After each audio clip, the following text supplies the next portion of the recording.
So hello, and welcome back to Red Fox Classics, where we are out in the Triumph Herald. And we're on our way down to Northallerton, where we're going to do two things.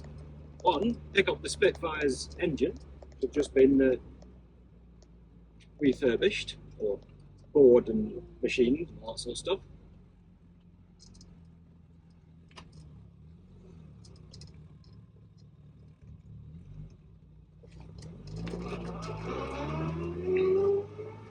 And then we're putting the Herald on a rolling road to see, after the engine rebuild on this car, quite what it's capable of.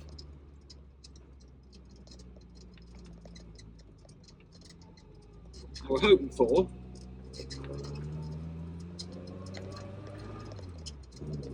Spitfire Mk3 stock spec, which will be 75 BHP. So, see how we do.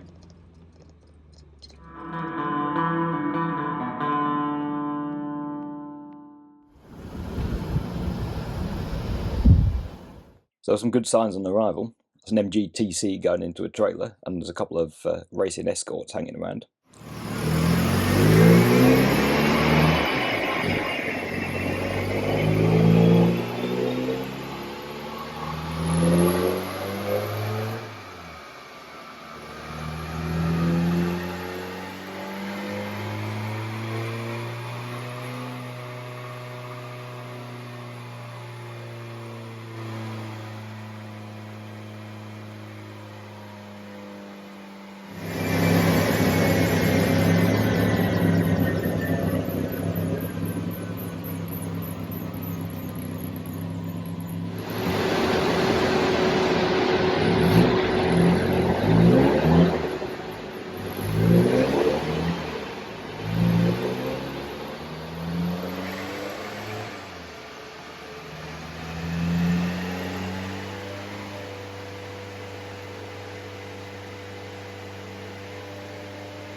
So I've had a fun couple of hours.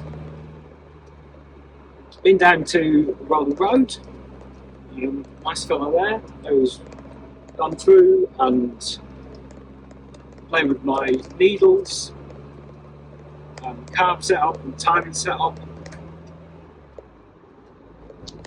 And the car is now running quite nicely. Now, none of them figures that I just showed you were BHP figures. I don't actually know what that was measuring, but it's at least a bit of a one. Now, what we got was about 60, just below 60 as a peak figure. Now, it's probably because the exhaust is what's restricting this engine, because the rest of it is Mk3 Spitfire style, but the exhaust is still standard Herald. The garage was actually in standard way.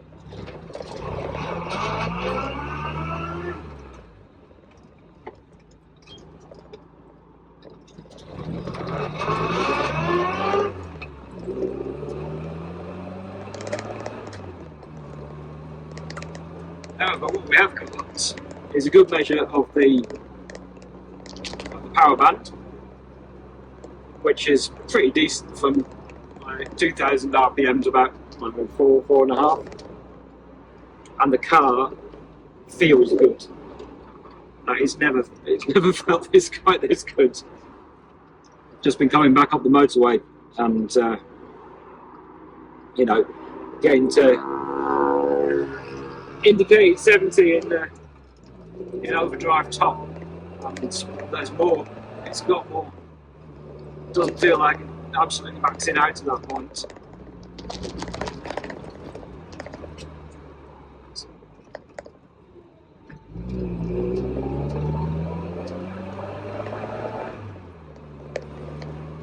I don't feel when I'm accelerating now, but you know, third and 30 at the moment.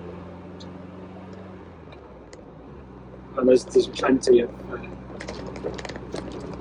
plenty of pull available.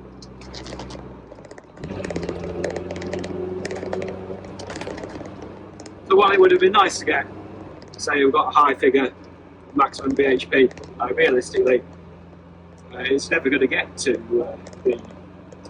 the top of the peak of the graph, which I'll show, was like 5,500 RPM. I'm not going to get this down to 5,500 RPM very often at all. So I've got the output from the Rolling Road here. And I've just been doing, before I started talking about this, I wanted to do a bit of research as to what the actual figures were that the manufacturer quoted. So for the Spitfire Mk3, it was 75 BHP at 6,000 RPM. For the Herald, it was 61 BHP at 5,000 RPM, Herald 1360. And then the peak torque, I've now forgotten. They all quoted a different RPM, which makes sense because obviously the camshaft's different as well, and the performance of the whole engine's different. But also, manufacturers did quite a lot of fibbing in the 60s as to what the power outputs of their cars were to make themselves look good. I know it's particularly prevalent in the US for muscle cars towards the end of the 60s, early 70s. So I don't really know what if we're comparing like for like here. Anyway, as I said, the car, I'm quite happy with how it's running. And this is what we've got. So the line that kind of goes up there is our brake horsepower, and the other line is the torque figure. So you see we've got pretty decent torque range between about 2,500 RPM, and it's starting to drop off by 4,000, 4,500, but that's quite a nice drivable range. The peak power there obviously starting to drop off as we get to 5,500. More like 4.8 is where the peak figure is. And I'm sure you could play with this and make it get better. But, you know, it's Triumph Herald. It's doing quite well for what it is. it is bugging me a little bit. It feels like I should be able to play around and do better. But then, you know, there's quite a lot of money to sink into into it further, because, you know, I'd start buying new parts. A rolling road session was not cheap, so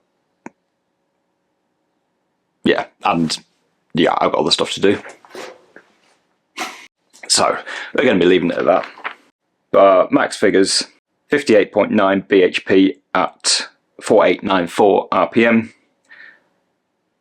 and 69.7 foot-pounds at 3324 RPM. What I probably will do though, is when the Spitfire's built and run in, is go back there with Spitfire and see how that compares, because it's not going to quite be the same engine because I've got a different cam, and yeah, we'll see how it goes. Anyway, I know the footage in the car is quite rattly, but welcome to living with a Triumph Herald. It's mostly the driver's window. I think it's not quite seated all that nicely. Just feels like I'm going up this hill, right?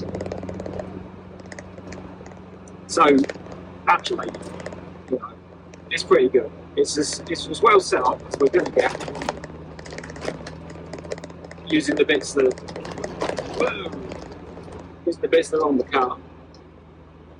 So I'm quite happy. Quite happy to have measured it, you know, because I did the best I could with, you know, set up with my ear and my road test, blood colour and all that.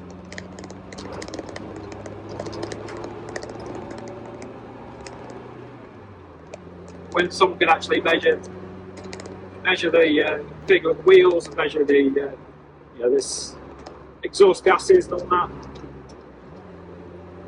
we know we're doing better than I can by hand.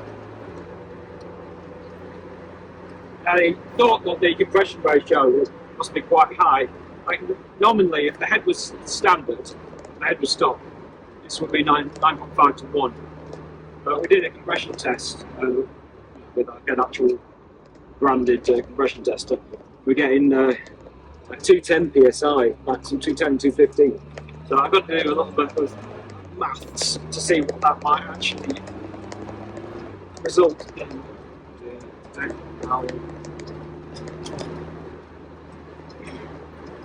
Because I was suffering. I was getting a lot of detonation, like pinging.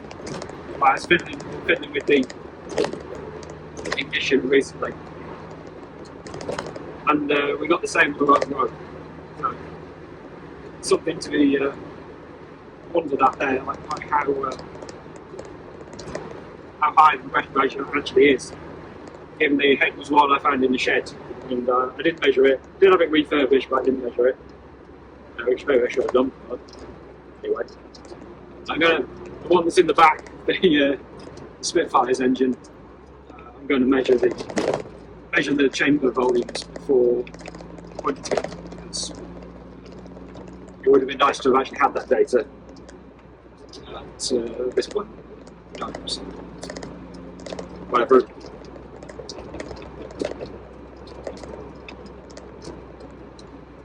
Anyway, so got an engine build. That's going to be next up for me.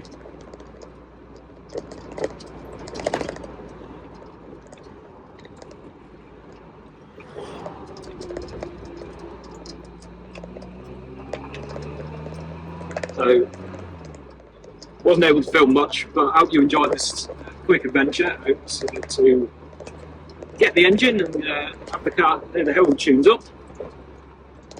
So what remains is say thanks for watching. If you got this far into this video and you're not yet subscribed, please consider doing so, because it will help me out.